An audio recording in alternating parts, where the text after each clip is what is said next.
Dito tayo sa labas.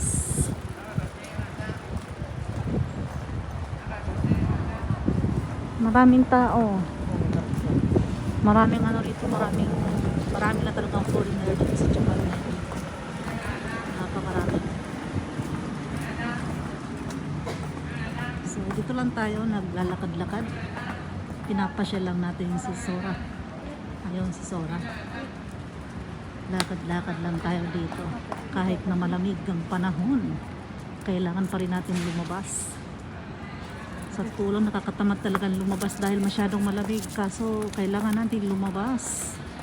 Mahirap yung naka-stuck lang tayo sa loob ng bahay. Kita niyo yung tsura ng anak ko. Talagang grabe, balot na balot siya. Ganyan kalamig ngayon dito.